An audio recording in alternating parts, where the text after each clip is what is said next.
The forest around Konohagakure no Sato was quiet at dusk. Too quiet. 6-year-old Naruto Uzumaki Namikaze walked alone beneath the trees, small feet dragging through pine needles. His black t-shirt hung in rags, torn open in long, angry strips. White shorts barely clung to narrow hips, shredded like paper caught in claws. Blood crusted along one cheek. A fresh bruise bloomed purple under his left eye. He looked like he'd barely escaped a wild animal. He hadn't. The animal had walked on 2 legs and screamed demon the whole time. Stupid villagers. Why can't they see past their hatred for Kurama and just accept me? The words slipped out loud, small, cracked, aimed at no one. No one answered. No one ever did. A deeper voice rolled through his mind like distant thunder wrapped in velvet. Forget those stupid villagers, Kit. They're not worth your time. Anyone who would harm a child like that doesn't deserve the right to live, and they call me a demon. Naruto's lips twitched, not quite a smile. More like cracked ice finally giving way.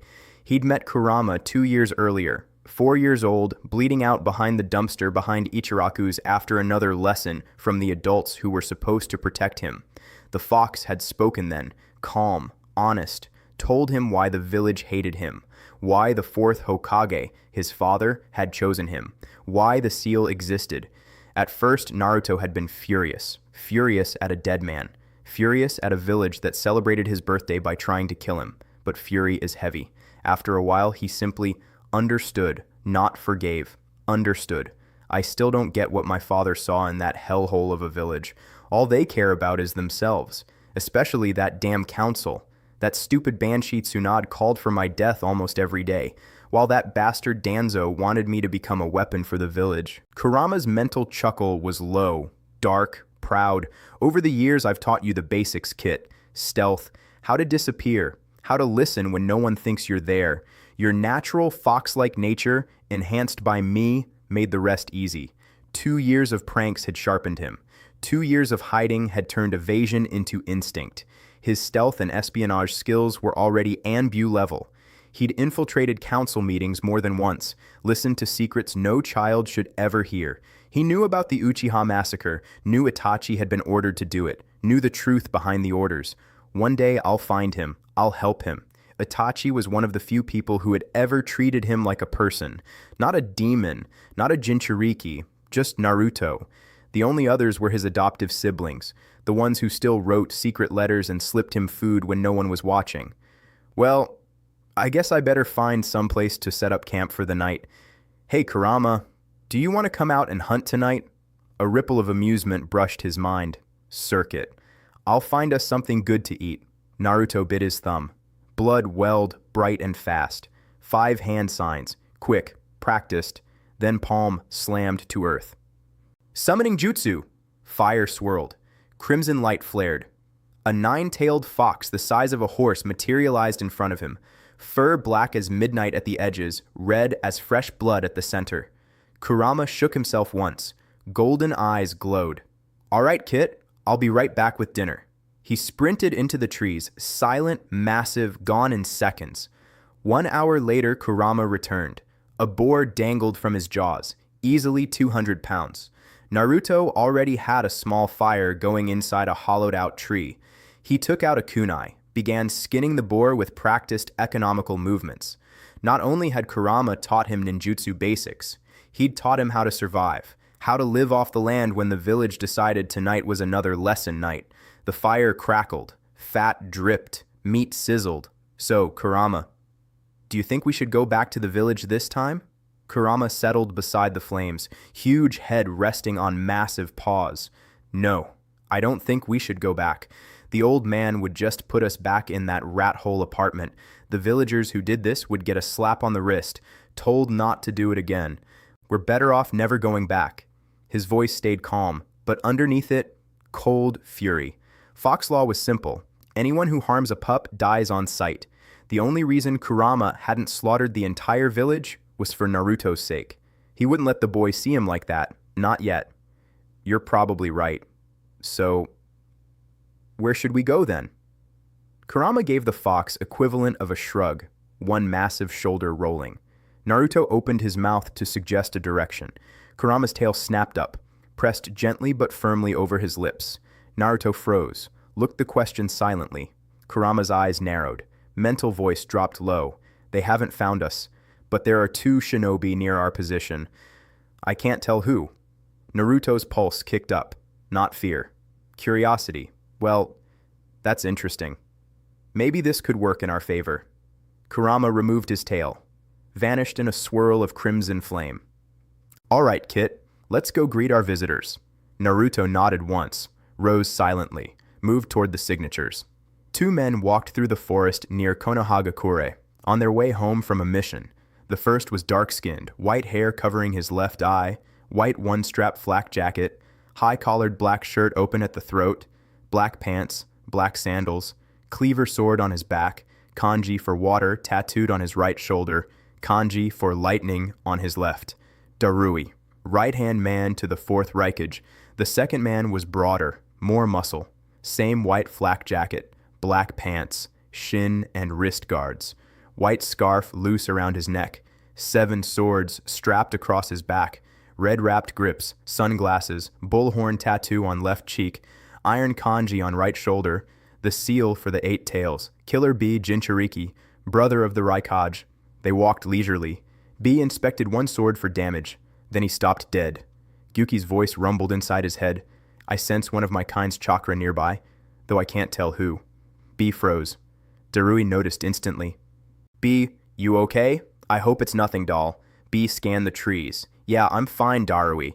But Gyuki sensed another bee juice chakra nearby, and it's not in Konoha. Rustle. Bush to their left. Both reached for weapons, then froze. A blond boy stepped out, no older than 6, malnourished, clothes barely cloth anymore, 6 whisker-like marks on each cheek. Hey kid, are you okay? What are you doing out here? Darui knelt, slow, careful, voice soft. Naruto studied them, judging. Silence stretched, thick, careful. Then Naruto spoke. I'm fine, Shinobi-san.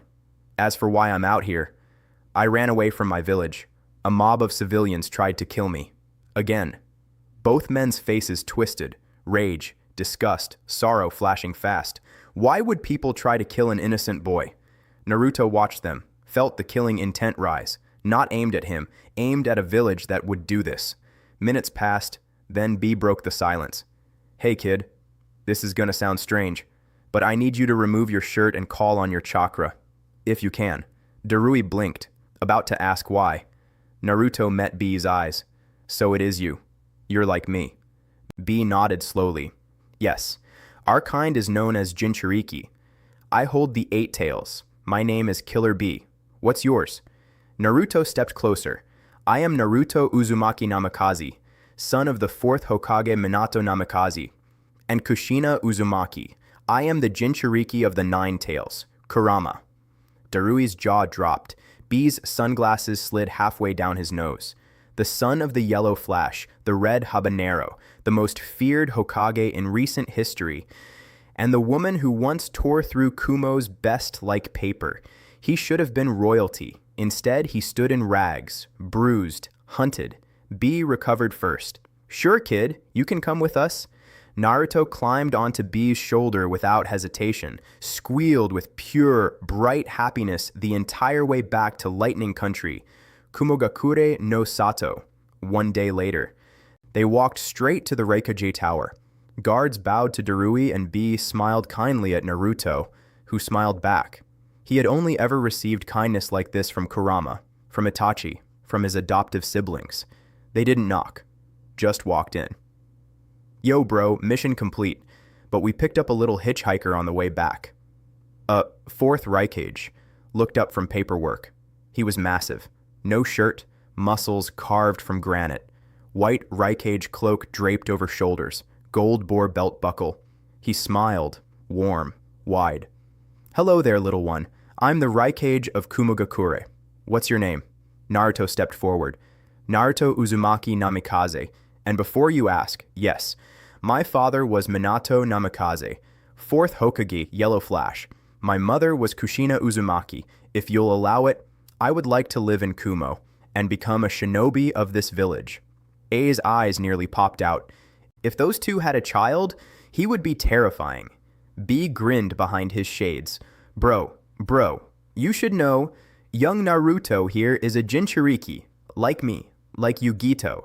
He holds the nine tails. A nearly had a heart attack, not only the son of legends, not only Jinchuriki of the strongest Biju, but calm, polite, already asking to join. Now I'm certain. I just met my successor, and he is most likely going to kill me with a heart attack if all these surprises keep coming. Very well, Naruto. I don't see a problem with you joining our village. We'd be honored to have you as one of our shinobi. Naruto walked forward, gave the Raikage a hug. A, surprised, returned it gently. Then B spoke. Bro, you should know. Young Naruto here is a Jinchuriki like me and Yugito. He holds the nine-tailed fox. I almost dropped Naruto. Not only the son of legends, not only Jinchuriki, but the nine tails. Now I'm certain. I just met my successor, and he is most likely going to kill me with a heart attack if all these surprises keep coming. All right, B, I want you to start training young Naruto to control the fox's chakra, like you do with Yugito. Also take him to the apartment building Yugito lives in. I'm sure they'll get along very well. A released the hug, walked back to his desk, began writing. Darui, silent the whole time, watched Naruto. His tattoo, left shoulder, began to burn. So he is the one who can harness the true power of the Black Lightning. Hey, boss. I would like to train Naruto as well. The tone was serious, not his usual laid-back drawl. I looked up. Why would that be, Darui, and what would you train him in? I would train him in what the third Raikage trained me in, the secret of the Black Lightning. Both A and B stared. The Black Lightning was one of Kumo's most guarded techniques. My tattoo reacted to him. When the third gave me this tattoo, he built in a seal that would react in the presence of the one person capable of harnessing the true power of the Black Lightning. Also, the third left me a scroll to give to my successor, a token from the one who first wielded the Black Lightning. A stared at Darui, then at Naruto. Very well, Darui. You will help train young Naruto in the secrets of the Black Lightning.